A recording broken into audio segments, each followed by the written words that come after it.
What's up, guys? We are live. All right, for those that are here, let me know if you can hear and see me. Drop a comment in the chat. And in the meantime, if you're live over on Facebook, look for the link to come join us in the Zoom. Today's talk is going to be very interactive. So I'll be looking for feedback from you guys as I'm going through this screen share. So to get the most out of today's training, you'll want to be in the Zoom. So if you're here live, you're going to really benefit from being here live. So look for that link. The team will be posting that. And at the same time, I'm going to make it so everybody can comment in the chat. And that's done, right? I'm checking the boxes on tech, guys. I do not want to have a repeat of a couple of weeks ago. Thank you, Andre. Andre sees me. Evan sees me. This is good. Good. You guys can see and hear me. All right, guys. Awesome. Thank you. So let's just give it a minute, and then we're going right into it.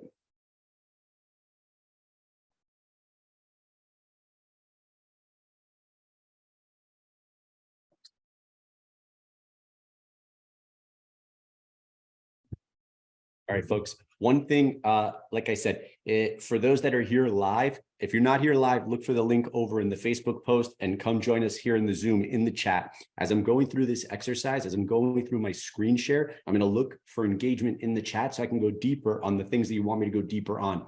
This is an exercise that's often only done inside of our accelerator. So we're kind of pulling back the curtain, and I'm going to share this with you guys because it's that impactful. We did a similar exercise last night for one of our students, qualifying their market, looking at specific opportunities for new construction and ADA levels in their market. And that's the same exercise we're going to do today for you guys.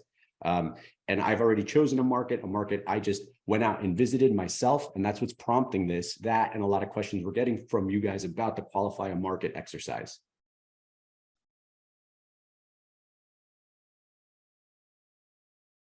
All right. Thank you, Ed. I see you guys. Evan, see you. Linnell, I see you. Thank you for commenting. Thank you for joining us live. Again, encouraging you guys, stay engaged. I'm going to keep the chat up as I do the screen share. So I'm jumping right in. We have a lot to get through today, and I want to be respectful of your time for those of you that are here on time.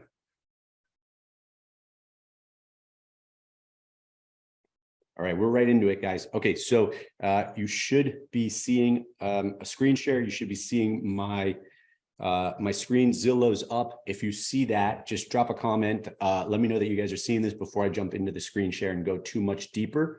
And then I'll kind of talk you through what we're doing here and why we've chosen this market. So like I said, this is an exercise.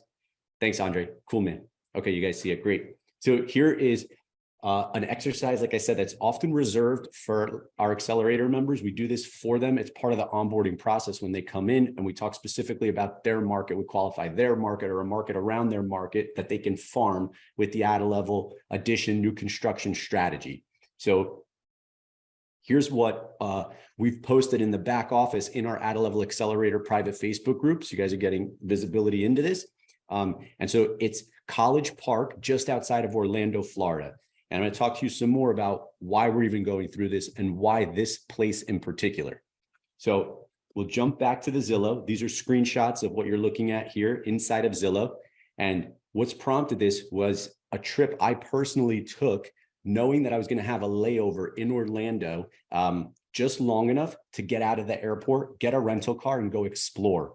So in flight, I spent an hour doing some research, trying to qualify a market just outside of like Orlando proper that might make sense for our model. And sure enough, landed on Winter Park and College Park. And excuse me, those of you that are from Florida or are familiar with the area, this is going to resonate with you. But for others, be open-minded and watch how we think through this, right? That's part of this exercise. It's not about College Park, Orlando, Florida. It's about this exercise and how we qualify a market like College Park. So here's how we do it. We fly in, think, okay, are there opportunities for ADA levels, additions, new construction type projects in this market? I'm using Zillow, a tool that you all have access to, right? I'm not using anything proprietary. I'm not using an MLS that you might not have access to. And I start looking for the 2.5, 3x rule. So if you've been on these trainings in the past, you know that we look to buy the subject property at say 200 and outsale at 500, or buy the subject property at 300 and outsale at 900, right? Those are those ratios that we're looking for. So I start combing through Zillow, looking at opportunities, right? My eye is instantly drawn to land at 210, right? Like this catches my eye because at the same token, there's new construction at 969, right? Like these are the kinds of things that I want you to be looking for when you're qualifying your market, when you're looking to farm in your backyard. I'll show you some more. Here's a 350, right? So there's dirt to be had. This is not, and not that you wouldn't buy and tear down, because I'll show you examples of where that's been done here. But if there's dirt to be had, it's even easier, right? You can go right to work. The only thing standing between you and standing up a house is permits. There's no house to tear down. There's no utilities to disconnect, right? And then again, I want to validate what the upper end is. I want to see what we can get on outsale, right? Pay attention to this. Under construction, don't miss this rare opportunity. Exit 285, 985, I should say. And so like, okay, how do I know that this 970, for example, started as a 300 lot? How do I know that this, well, clearly this is new construction. It's being sold pre-construction to be built, but we can scroll down. Again, this is something everybody here has access to. You can do this, right? You could go to the street view and see what it looked like before, which we will, but we want to also look at something like this, right? We want to see that in 2021, not that long ago, this was traded, this sold for 300. And here we are with an outsale at 970, right? That third math, right? Buy for a third, build for a third, sell for a third. That applies here. Scroll up, jump to the street view. We could also take the address. We could do it this way. Take the address and then Google Street View it. This is exactly the exercise I go through each time I'm looking to qualify a new market. So you guys are watching this happen in real time. Some of this was teed up. I had pulled up the Zillow and I was going to be respectful of your time and not spend the hour I spent on the flight figuring it out. So I'm jumping right to the ones that are relevant. So, but you would do this over the course of an hour and you would do some exploring. And you would figure out, yeah, this is a qualified market. This model works here. I can see that I could buy dirt for 300 and sell for over 900. And then here, you could play with the dates and you can go back and see what was here, right? Back in 2020, you could see that this was a house. This was a house that was bought for 300 and torn down to make room for, jump back to the existing. Here's the date. And here's the pre-construction house. So let me take you through that timeline again. Right? Jump here, jump back, you can go back as far as you want, right? They've been driving past this house for many years. Google's been doing its thing. Here you go again, here you go again. And you can see even in 21, the house was still there. And here we are in May of 22, the house is gone and they've pinned for the new foundation. You could see the rebar, right? And here's what they're going to stand up. Bear with me. My meeting controls are in the way. Got it. Okay, so here's how we got there. I want to go back through that so you guys see how we found our way there. So the sirens went off because we saw dirt trading at 283 and 350, and we saw new construction trading north of 900. So that third, right? That gets us interested. Now we go a little bit deeper and we try and validate what we're seeing. Here we pick this. New construction, pre-construction to be built. We watched it happen just by kind of going through the timeline. We saw what they took down. We saw what they stand to build. And we looked at the numbers to validate it, right? We saw that it traded in 2021 for 300. Here we are at 969. Okay, great. That one makes sense, okay? Anybody that's got any questions, start dropping them in the chat because this is where I'm going to start engaging. And if you're questioning what you're looking at, or you want me to go a little bit deeper, let me know, because now I'm going to pull up another and we want to proof that this is not a fluke, that this market is truly qualified, that this isn't a one-off situation. So let's jump into another one. So here's another one. They're using the same stock image, which suggests to me it's the same investor, right? That's putting two and two together. No real guarantee that that's the case. Could be an agent, could be an investor, whatever the case is. For our purposes, it's not really important. What we're looking for, again, is we scroll down and we're looking for listed for sale, sold, right? So about the same time, within a week of the other one trading. So this is starting to make a lot more sense, right? Like this is starting to look like the same investor deploying in the same market. Another good sign for us. And then, right, like it's not competition, right? That's validation. Don't think of it as competition. So this doesn't look so good. We're going to figure out why he did what he did. Paid $630, listing for out sale at $985.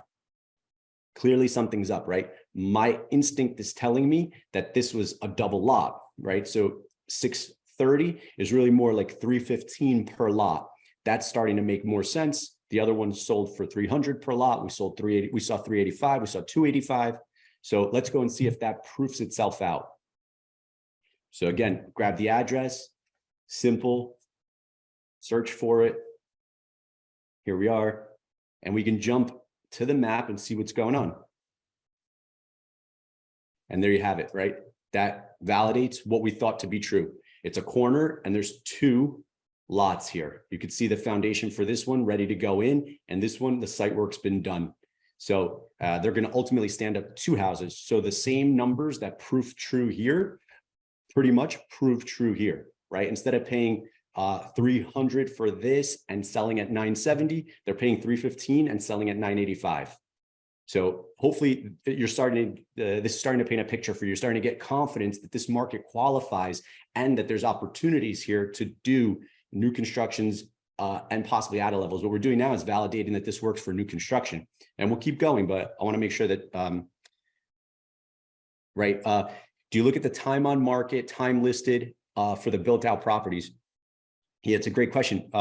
The second piece of this is making sure that there's demand, right? Like just because people are building it doesn't necessarily mean that others are buying it. So we want to be conscious of that. And when we're looking, we want to qualify the market, make sure that the model makes sense. But then we also want to make sure that there's buyers ready and waiting, right? We're not in the business of building. This is not the field of dreams. We're not going to build and like, if you build it, they will come. We want to build it knowing that they're already coming. And if you go back here and look, you can kind of suss that out, right? Like you can see that there's money being deployed here for a reason. We'll go look at the solds and we'll see that houses have traded and they've traded quickly at that price point.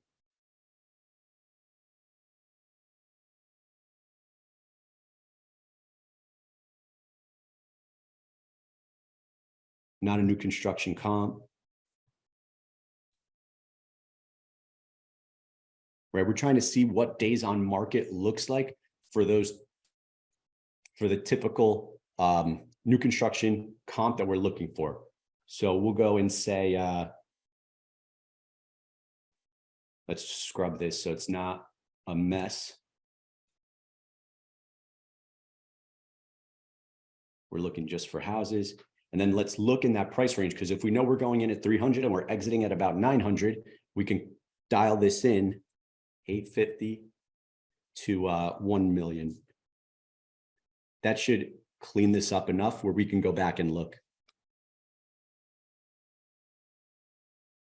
Zillow doesn't want to play ball today. There we go.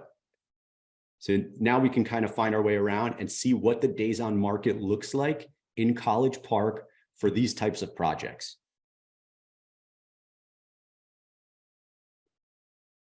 This isn't necessarily a comp, sold on 2-1, listed 1229, listed 1115, sold on 2-1. So that doesn't concern me. The fact that this isn't like a refreshed house, we'd be bringing refreshed inventory to market.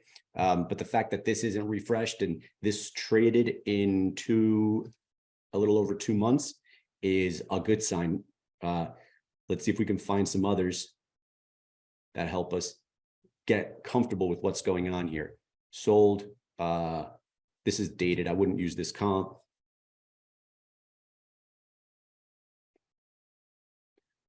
Also dated. I can adjust it, but I'd rather not go backwards. We'll keep looking. Question from Ed. The property doesn't double for 2 lots. I'm not sure I follow what you're getting at. If it's the fact that the lot was subdivided and he created 2 lots when buying at 630, then that's what I was getting at. And I hope that provides a little bit of clarity. If not, just drop another comment. Happy to go deeper on that one.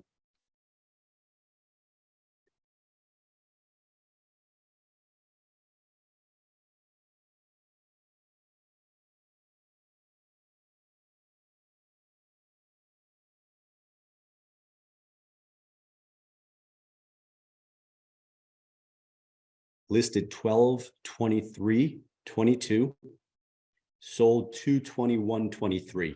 So for the ones that we are seeing and the ones that are current, right? Like a relevant comp is going to be something that's traded inside of 6 months. We know coming off COVID times, things were a little bit squirrely. So we're not going to assume that because something traded quickly in the middle of 2022 or the beginning of 2022 when things were crazy, that that's still the case. But when we're seeing these, and we're seeing that like these have traded in under 60 days, that gives me confidence that this is a market I want to go and deploy in. And so to answer Evan's question, that is how we do this second step, right? Like we qualify the market and we make sure that it makes sense to do additions, add levels, new construction, forced appreciation type rehabbing in that market. And then we say, okay, because we can, should we? And the way we figure out if we should is to go look at sold comps at or around the price point we're targeting, and then make sure that they're trading quick, right? Because like we said before, this is not the field of dreams. We're not in the business of building things and hoping buyers come along. We're going to spec build, sure, but we're going to try and pre-sell. And you're not going to pre-sell these in a market that's dead, right? You need to see activity. You need to see momentum. And this market clearly has it. And it's why we're demoing this market. So let me jump back in. I see another question. Wondering if the property still valued the same with the 2 lots as it did with the 1, if they're both out at 970. So we won't know until they list the other property.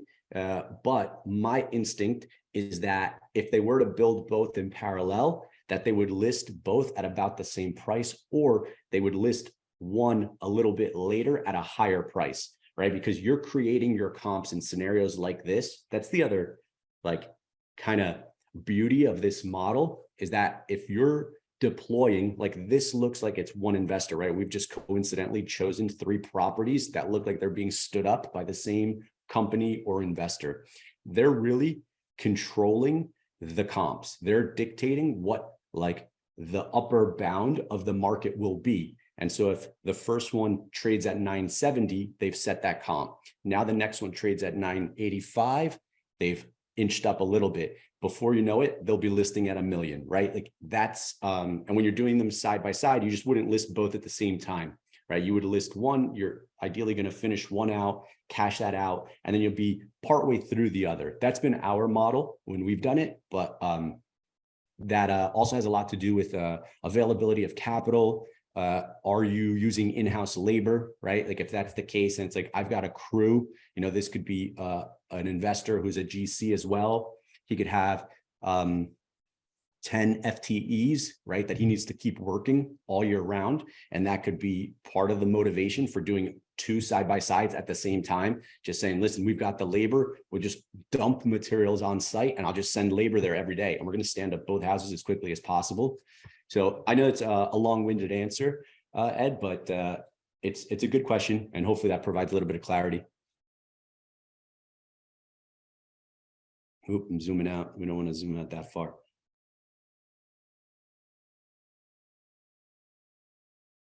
Yeah, so let me change it back to houses. Let me change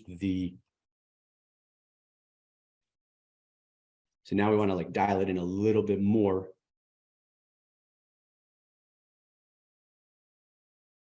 And I'm looking for houses trading at 300, but we're also looking for dirt, because like we saw with regard to this comp, this was a house, right? This was a house that warranted paying 300 for to tear down. So we'll do the same, right? Like we'll look here and we'll see What's 295 get us? Is this a house that warrants being torn down? My instinct is that this is probably not an ideal location. I would dig a little bit deeper. I would leverage local market expertise. I would find out, hey, is this on a double yellow? Is this in a subsection of College Park that's not as desirable? These are the kinds of things you want to be thinking about when you start looking at identifying specific opportunities in the newly qualified market. So we're going through this exercise quickly, more so to kind of help you understand the mindset behind how we do this, right? Like this to me is instantly interesting, right? 215 for what we could otherwise tear down. What would we stand up here? Would this location bear this new construction, right? Like what they intend to put here, we would go and try and understand, can this location bear that? Would this subset of the market, does it make sense? And if this is trading at 215, there's an opportunity here to buy this dirt for 200, scrape the house, right? Pay 200, pay 215, scrape the house, start with a blank canvas. That's exactly what we want to do. There's nothing here worth saving, right? Looking at this house, Evan's question regarding ADA levels here, that might be worth considering here, right? Like on this one, but my instinct is telling me that in this market, the play is new. It sounds like they're getting the premium for new here. So although you could, and if your budget is kind of limiting what you can do, then you might consider just going up on the existing footprint. But considering both options and modeling out each deal independently is the right approach, not broad stroke assuming that one strategy is going to work. My instinct is telling me though that this is a new construction type play in this market, and that's specifically what we intend to do here. Like our play here is to approach it that way. So let me back out this number again. So we're looking at everything, and we want to be just validating what we believe to be true. We want to see what the upper bound is. We want to see like what's getting nines, high nines. Like I said earlier, it looks like the same investors are actively pursuing opportunities in this market and forcing up the out sale, going from like the 950 to 965 to 970 to 985. Like ultimately, if it's not already happening, pushing above 1 million. Right. And let's just see if that's the upper bound here.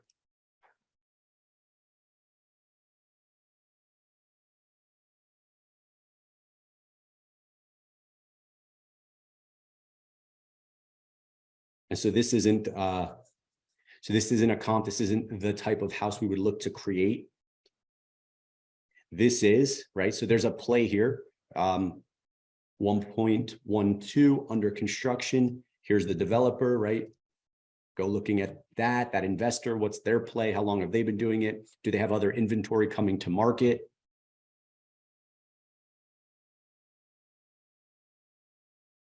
No previous purchase history.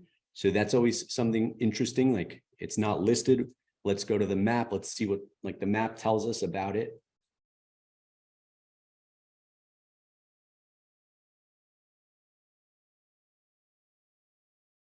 No, see if this has been driven.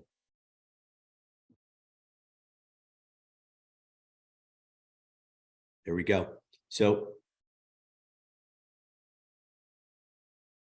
it's another double lot scenario. So when we look here and we scroll down and we're trying to source, what did they pay for the original parcel on which they're standing up this new house? We jump to the map and it tells us that they didn't buy this address. This is a second address. So if we looked, this could be 2 or 3 here. This actually looks like it might be 3, right? So this is a 3-lot subdivision.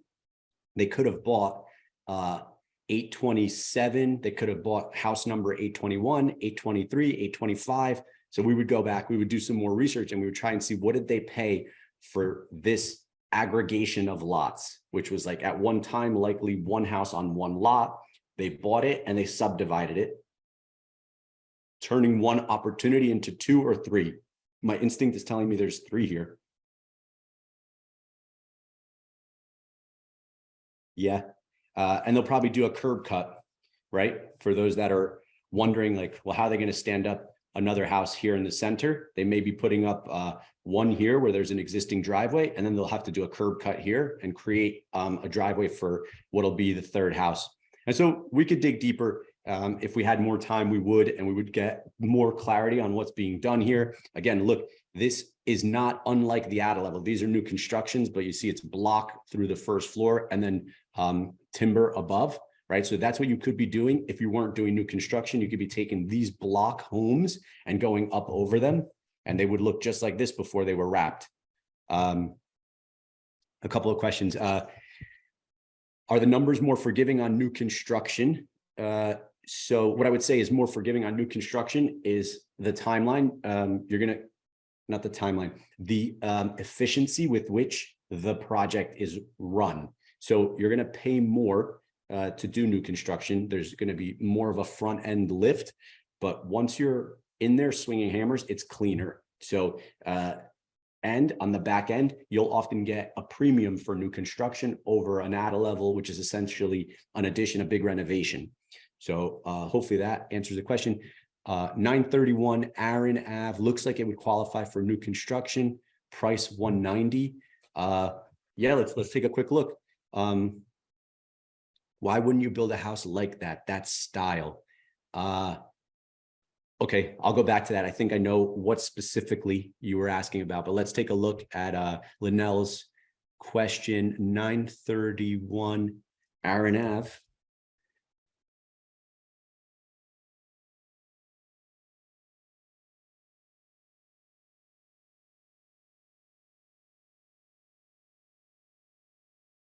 Orlando, Florida.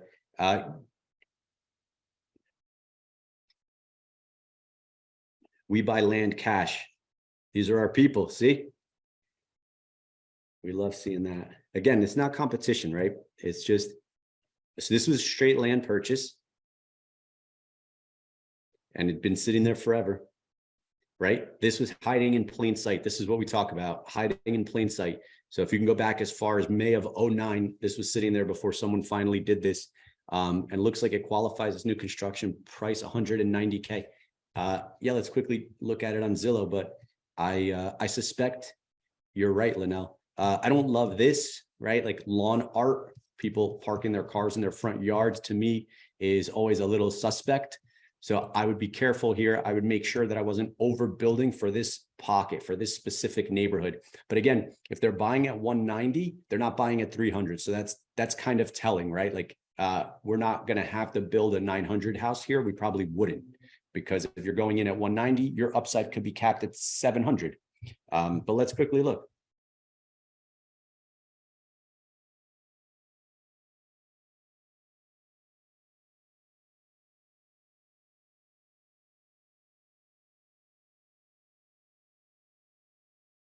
This is a rental listed, listed for sale, 190 Aaron Ave. Oh, it might be next door to that lot.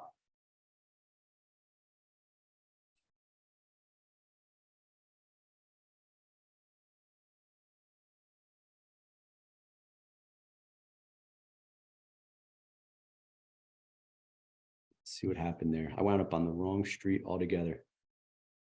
Sorry, guys. So this is Aaron Ave, and then somewhere here is the house. So here.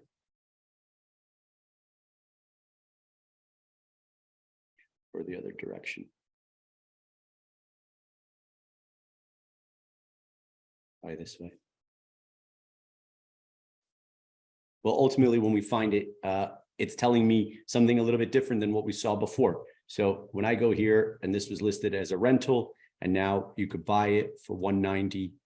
Does it make sense to tear it down is the question. Based on what I'm seeing here, I'd be skeptical, right? I'd be careful. I don't love the fact that it's on a double yellow, right? That's never desirable. It's likely across the street from a school. That's often a coin flip. Some people love being across the street from a school because they can walk their kids to school. Others hate it because for pickup and drop off, it's basically like a dead zone, right? You can't get anywhere. And so you get kind of locked in your house.